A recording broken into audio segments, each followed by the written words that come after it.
नमस्कार साथियों, infusion notes के यूट्यूब चैनल पर आपका स्वागत है। मैं आपका साथी कपिल तिवारी आज आपके सामने 7 अगस्त 2023 इंडिया करंट अफेयर्स लेकर प्रस्तुत हुआ हूं। इसमें अपने जानेंगे जो भी आगामी प्रतियोगी परीक्षा होनी है राजस्थान में, उनके लिए अगर जिस प्रतियोगिता में इंडिया करंट पूछा जाएगा तो उससे यह शानदार क्लास रहेगी आपके लिए। इसे लाइक और शेयर कीजिएगा। मेरी कोशिश रहेगी कि आपको 7 या 10 मिनट के अंदर इंडिया करंट अफेयर बढ़िया से प्रोवाइड करा दिया जाए। इसमें अपने जितने भी पर्सन बने हैं उनके साथ जो भी महत्वपूर्ण तथ्य हैं उन पर भी चर्चा करेंगे। अगर ये क्लास आपको पसंद आए तो इसे लाइक और शेयर कीजिए। इन्फ्यूजन नोट्स पे जो पुराने पेपरों की सीरीज है वो शुरू की गई है, जिसमें 3 पेपर का सॉल्यूशन करा दिया गया है। इसलिए अगर आप पुराने पेपर देखना चाहते हैं तो इन्फ्यूजन नोट्स के यूट्यूब चैनल को सब्सक्राइब कीजिए। तो आइए शुरुआत करते हैं अपने सबसे पहले पर्सन से इंडिया करंट अफेयर पर। अमृत भारत स्टेशन योजना के तहत प्रथम चरण में कितने रेलवे स्टेशनों का कायाकल्प किया जाएगा? इंपॉर्टेंट पर्सन बन रहा है, इस पर अपने चर्चा करेंगे और साथ ही ये भी देखेंगे कि कौन सा तथ्य हैं जो हमारे लिए इंपॉर्टेंट रहेंगे। प्रथम पर्सन है कि अमृत भारत स्टेशन योजना है, जिसके अंदर क्या किया जाएगा कि जितने भी पुराने रेलवे स्टेशन हैं उन पर कार्य किया जाएगा, उनको जो एयरपोर्ट होते हैं उस प्रकार का बनाया जाएगा। इसलिए इसके जो प्रथम चरण में कितने रेलवे स्टेशनों का कायाकल्प किया जाएगा आपसे पूछा गया है। आपका आंसर होना चाहिए 508। इंपॉर्टेंट पर्सन बन रहा है कि इन पर जो खर्च किया जाएगा वो बड़ा बजट है, इसलिए इंपॉर्टेंट पर्सन बन रहा है, जिसमें टोटल आपका आंसर होना चाहिए कि सर प्रथम चरण में 508 रेलवे स्टेशनों का कायाकल्प किया जाएगा। अब इसमें देखते हैं कि इसमें कितना बजट होगा। 24,470 करोड़ का खर्च आएगा। इन जो प्रथम चरण होगा इसमें 24,470 करोड़ का खर्च आएगा। राजस्थान के इसमें 82 रेलवे स्टेशनों का चयन किया गया है। ये भी इंपॉर्टेंट है। राजस्थान के कितने रेलवे स्टेशन हैं तो 82 हैं। पहले ये संख्या 40 थी, अब इसको अपडेट करके न्यूज आई है कि इसको 82 कर दिया गया। तो ये मैंने जानकारी आपके साथ शेयर की, जिसमें से 55 का शिलान्यास हाल ही में पीएम मोदी ने कर दिया है। जो 55 है इसमें 82 में से जिनका हाल ही में शिलान्यास है जो पीएम मोदी ने कर दिया है। ये योजना अब शुरू हो चुकी है। इसमें अमृत भारत स्टेशन योजना के तहत प्रथम चरण में कितने रेलवे स्टेशनों का कायाकल्प होगा तो आपका आंसर होना चाहिए 508 का कायाकल्प होगा। और राजस्थान में पहले 40 थे, अब इसमें 82 कर दिए गए हैं, जिसमें से 55 का पीएम मोदी ने अभी वर्चुअल वीडियो कॉन्फ्रेंसिंग के माध्यम से शिलान्यास भी कर दिया है। आगे बढ़ते हैं, अपने अगले प्रश्न पर बात करेंगे। हाल ही में रूस यूक्रेन युद्ध पर आयोजित यूक्रेन शांति वार्ता में भारत ने हिस्सा लिया। इसका आयोजन कहाँ किया गया? लिख लो इंपॉर्टेंट। अब अपने बात करेंगे कि इंपॉर्टेंट क्यों है। कई बार आपने देखा होगा कि प्रतियोगी परीक्षा में जो चीजें लंबे समय से चल रही है, रूस और यूक्रेन का जो युद्ध है वो काफी लंबे समय से चल रहा है, करीब 1.5 से पौने 2 साल का भी समय हो गया है, जिसके चलते इससे प्रश्न बनेगा आगामी किसी भी प्रतियोगी परीक्षा में। तो भाई हाल ही में क्या हुआ है कि रूस यूक्रेन युद्ध पर आयोजित यूक्रेन शांति वार्ता का आयोजन किया गया है। यूक्रेन शांति वार्ता का आयोजन किया गया। इसका उद्देश्य मैं आपको बताऊं तो इसका उद्देश्य यह रहेगा कि जैसे तैसे करके दोनों देशों के बीच जो रूस व यूक्रेन के बीच युद्ध चल रहा है उसको रोका जाए। इसका उद्देश्य यही है यूक्रेन शांति वार्ता का। तो भारत ने इसमें हिस्सा भी लिया है। तो इसका आयोजन कहाँ किया गया? ये पूछा गया कि यूक्रेन शांति वार्ता जिसमें भारत ने भी हिस्सा लिया, तो इसका आयोजन कहाँ किया गया? तो सऊदी अरब में इसका आयोजन किया गया।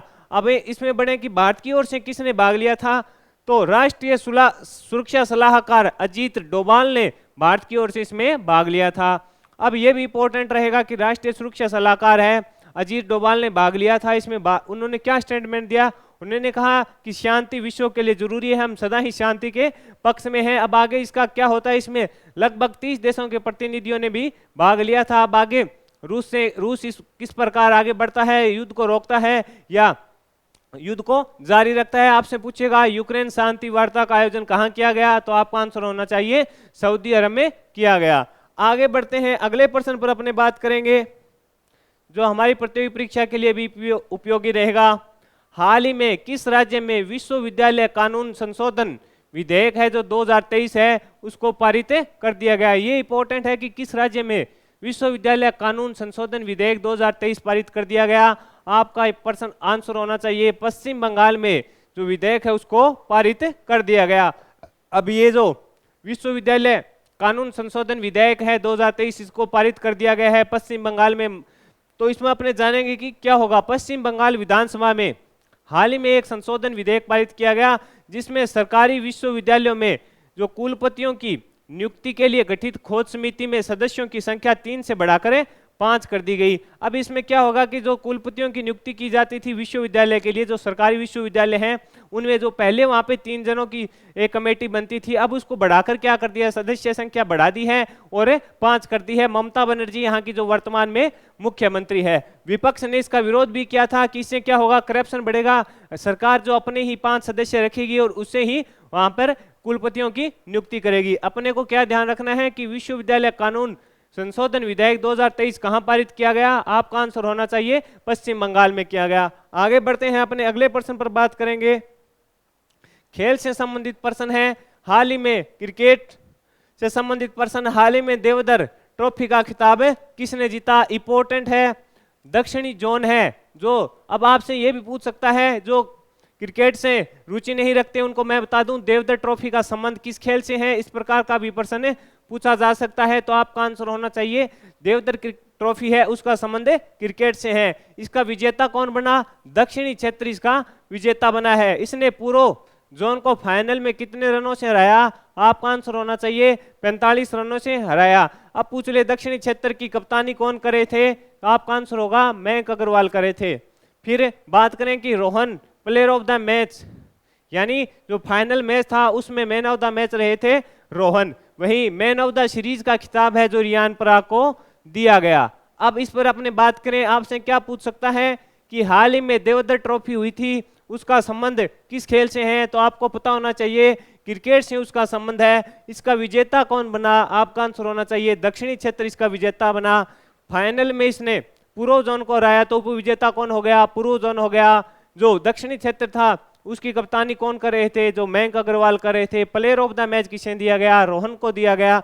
वह प्लेयर ऑफ द सीरीज किसे दिया गया, रियान पराग को दिया गया। रियान पराग जो आईपीएल में राजस्थान रॉयल्स की ओर से खेलते हैं। अगले प्रश्न पर बात करेंगे अपने, जो इंपॉर्टेंट है और आगामी आपको प्रतियोगी परीक्षा में देखने को मिलेगा, भारत के लिए एक बहुत ही बड़ी बात है। इस पर अपने देखते हैं, खेल से संबंधित प्रश्न आपने देखा होगा कि वरिष्ठ अध्यापक में राजस्थान में जो वरिष्ठ अध्यापक की भर्ती परीक्षा हुई थी 30 जुलाई को, उसमें खेल से संबंधित जो प्रश्न पूछे थे उनका लेवल कुछ अलग ही था। अगर खेल से प्रश्न पूछता है तो डीपली प्रश्न पूछता है। आगे बढ़ते हैं, बात करेंगे कि हाल ही में वर्ल्ड आर्चरी चैंपियनशिप जीतने वाली पहली महिला तीरंदाज कौन बनी है। इंपॉर्टेंट क्या, लिख लो छपेगा, लिख लो छपेगा, इंपॉर्टेंट नहीं छपने लायक प्रश्न है। आगामी जहां पर भी इंडिया का करंट अफेयर पूछा जाता है, एसएससी सीजीएल में किसी भी परीक्षा है जो जिसमें इंडिया करंट अफेयर पूछा जाएगा उसमें यह प्रश्न आपको पूछा जाएगा। इनका किसने जीता है, आदित्य स्वामी है, आदित्य स्वामी है, उन्होंने इसमें जीता है। आगे बढ़ते हैं, अगले प्रश्न इसमें व्याख्या देखते हैं कि उन्होंने किस प्रकार कौन सी कैटेगरी में जीता। तो इन्होंने व्यक्तिगत संप्रदा में कैटेगरी का गोल्ड जीता है प्रतियोगिता। अब आपसे पूछ ले, इन्होंने व्यक्तिगत संप्रदा में कंपाउंड कैटेगरी का गोल्ड जीता है, ये इंपॉर्टेंट है। आपसे पूछे कि कौन सी कैटेगरी में, तो कंपाउंड कैटेगरी का गोल्ड जीता है। प्रतियोगिता का आयोजन जर्मनी की राजधानी बर्लिन में हो रहा है। यह पहली महिला तीरंदाज बनी है। इसके साथ इन्होंने टीम इवेंट में जो ज्योति सुरेखा है परनीत कौर के साथ गोल्ड जीता है, ये भी इंपॉर्टेंट है। इसके अलावा ये देखिए एक गोल्ड और टीम संप्रदा में भी इन्होंने गोल्ड जीता है। इनके साथ कौन थी, ज्योति सुरेखा व परनीत कौर थी, इन्होंने टीम संप्रदा में गोल्ड जीता है। यानी आदित्य स्वामी है, उन्होंने 2 जगह गोल्ड जीता है, एक तो टीम संप्रदा में और एक जो कंपाउंड कैटेगरी थी उसमें उन्होंने गोल्ड जीता है। अगले प्रश्न पर अपने बात करेंगे, इसमें करीब 90 साल के बाद भारतीय टीम ने कोई गोल्ड जीता है, इसलिए इंपॉर्टेंट है कि 90 या 92 साल के अंतराल के बाद भारत ने वर्ल्ड आर्चरी चैंपियनशिप में गोल्ड जीता है। इसका आयोजन पूछे आपसे कहाँ हो रहा है, तो जर्मनी की राजधानी बर्लिन में इसका आयोजन किया जा रहा है। अगले प्रश्न पर बात करेंगे, हाल ही में जारी लाइव चेस रेटिंग में डी गुकेश ने कौन सी रैंक हासिल की। इंपॉर्टेंट प्रश्न है, आने लायक प्रश्न है, इनको पहले भी पूछा जा चुका है। इसका प्रश्न आपका आंसर होगा 9वीं लाइव चेस रेटिंग में, मतलब शतरंज की जो रेटिंग आई है, रैंकिंग आई है, उसमें कौन सी रैंक हासिल की है, तो 9वीं रैंक हासिल करने के साथ ही ये भारत के शीर्ष शतरंज खिलाड़ी बन चुके हैं। इसमें बात करें तो जो विश्वनाथ आनंद है वो 10वें स्थान पर रहे, तो यानी ये 9वें पर रहे और विश्वनाथ आनंद है जो 10वें स्थान पर रहे, जिससे ये अब भारत के शीर्ष शतरंज खिलाड़ी डी गुकेश बन चुके हैं।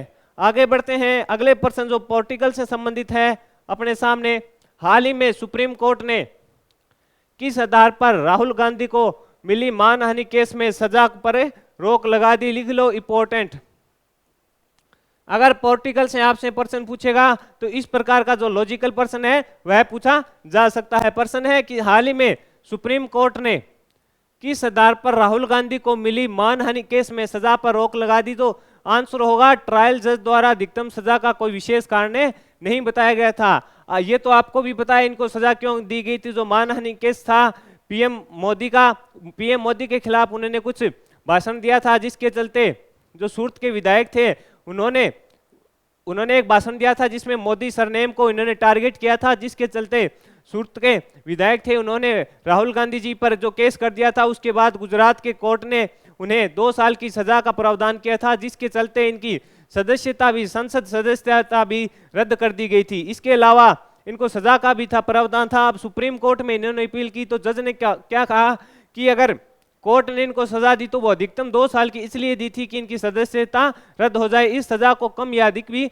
कम भी किया जा सकता। अगर मैं आपको बता दूं ये सजा 2 साल से कम की जाती तो इनकी जो संसद सदस्यता है वह समाप्त नहीं होती। ये इस प्रश्न से जुड़ी महत्वपूर्ण जानकारी थी। इसमें क्या माना गया है कि ट्रायल जज द्वारा अधिकतम सजा का कोई विशेष कारण नहीं बताया गया। उन्होंने जो अधिकतम सजा दी थी राहुल जी गांधी को उसका कोई विशेष कारण नहीं बताया। आगे इसकी व्याख्या में कोर्ट ने कहा है कि राहुल को भाषण में एहतियात बरतने की सलाह दी है। यानी जो कोर्ट है सुप्रीम कोर्ट ने क्या कहा है कि आपको जो चुनावी रैलियां करते हो उसमें अगर किसी को भी टारगेट करोगे तो इस प्रकार का अब आगे ये नहीं होना चाहिए। आपको भाषण देते हुए समय थोड़ा सोच समझकर अपना भाषण देना चाहिए। आगे बढ़ते हैं, अगले प्रश्न पर बात करते हैं। हाल ही में वित्त मंत्रालय ने ONGC विदेश लिमिटेड को कौन सा दर्जा दिया है? शानदार प्रश्न है, आने लायक प्रश्न है। इसमें दिया गया है कि हाल ही में वित्त मंत्रालय ने ONGC विदेश लिमिटेड को कौन सा दर्जा दिया है? इंपॉर्टेंट प्रश्न है, आने लायक प्रश्न है। आपका आंसर होगा नवरत्न का दर्जा दिया है। ONGC जो विदेश लिमिटेड है उसको दिया है। इसके पास पहले कौन सा था? मिनी स्टेटस था, यानी मिनी स्टेटस होता है वह था इसके पास। इसके अलावा ये इंपॉर्टेंट है, ऑल इंडिया लिमिटेड को 13वां महारत्न का दर्जा दिया गया। मैं ये भी बना सकता था कि ऑयल इंडिया लिमिटेड को कौन सा महारत्न का दर्जा दिया गया, तो आपका आंसर होता 13वां महारत्न का दिया गया। लेकिन ये ऑल इंडिया लिमिटेड का तो सभी को पता है। अगर एग्जामिनर कहीं ये प्रश्न पूछ ले तो इस पर अपने थोड़ी ध्यान कम जाता है, इसलिए इस प्रश्न को मैंने बनाया है। और इसकी व्याख्या में मैंने आपको ये भी बता दिया कि ऑयल इंडिया लिमिटेड को 13वां महारत्न का दर्जा दिया गया है। अगले प्रश्न पर अपने बात करेंगे। हाल ही में रूस ने बाल्टिक सागर में कौन सा अभ्यास शुरू किया? ये देखिए, एक तरफ तो क्या हो रहा है कि यूक्रेन शांति युद्ध के लिए रोकने के लिए तैयारी की जा रही है, शांति वार्ता का आयोजन किया जा रहा है कि कैसे भी रूस और यूक्रेन का जो युद्ध है वह रोका जाए। परंतु इस प्रश्न से देखेंगे अपने कि रूस है जिसकी कुछ और ही प्लानिंग है। प्रश्न पर बात करें कि रूस ने बाल्टिक सागर में कौन सा अभ्यास शुरू किया, तो आपका आंसर होगा ओशन शील्ड 2023 है, वह शुरू किया है। कहां पे किया है? बाल्टिक सागर में शुरू किया है ओशन शील्ड 2023। इस अभ्यास में रूस के 30 से अधिक युद्धपोत, 30 विमान व 6000 से ज्यादा सैनिक भाग ले रहे हैं। इसमें ये बता रहा है कि जो नाटो देश है यूक्रेन की सहायता कर रहा है, उसको ये जो युद्ध अभ्यास है सीधी चेतावनी है कि आप यूक्रेन का साथ मत दीजिए, नहीं तो ये युद्ध बढ़ सकता है। इससे भी ये जो अभ्यास चल रहा है इससे ये अनुमान चला रहा है कि थोड़ा माहौल और भी गर्म हो सकता है, जिसके चलते युद्ध की संभावना ज्यादा बढ़ सकती है और देश भी इस युद्ध में भाग ले सकते हैं। आपको इतना पता होना चाहिए कि ओशन शील्ड 2023 है जो रूस ने बाल्टिक सागर में शुरू किया है। अगले प्रश्न पर अपने बढ़ेंगे।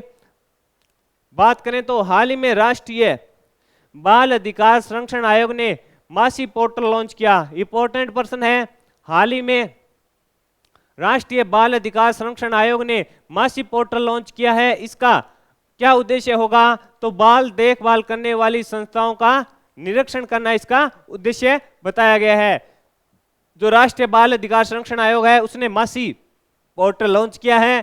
इसका क्या उद्देश्य है? तो बाल देखभाल करने वाली संस्थाओं का निरीक्षण करना। इस पोर्टल का प्रमुख उद्देश्य बाल अधिकार संरक्षण को बढ़ावा देने वाले संस्थानों का मूल्यांकन करना होगा, जो बाल अधिकार संरक्षण का बढ़ावा देते हैं, किस प्रकार वो कार्य करते हैं, उनका जो मूल्यांकन करेगा वो मासी पोर्टल करेगा। आगे बढ़ते हैं, अगले प्रश्न पर अपने बात करेंगे। हाल ही में मालाबार नदी महोत्सव किस राज्य में शुरू हुआ? तो आपका आंसर होगा केरल में शुरू हुआ है। इंपॉर्टेंट प्रश्न है, इस प्रकार का महोत्सव से संबंधित प्रश्न पूछा जा सकता है कि मालाबार नदी महोत्सव किस राज्य में शुरू हुआ? केरल में शुरू हुआ है।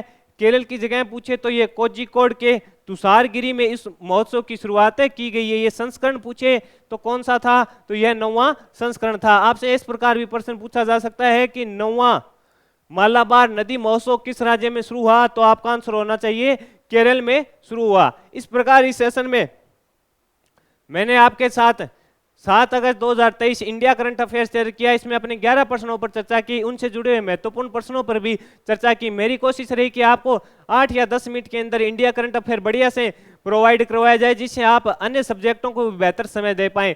इसी उम्मीद के साथ कि आपकी तैयारी अच्छी चल रही है, बेहतरीन आप तैयारी करें हैं, आपको सफलता जल्द ही मिल जाएगी। अगर मेरे द्वारा ली गई है क्लास आपको अच्छी लगी है तो इसे लाइक और शेयर जरूर कीजिएगा। अगर कोई सुझाव देना चाहते हैं तो आप कमेंट कर सकते हैं। साथ ही इनफ्यूजन नोट्स के यूट्यूब चैनल को भी सब्सक्राइब कीजिएगा। धन्यवाद।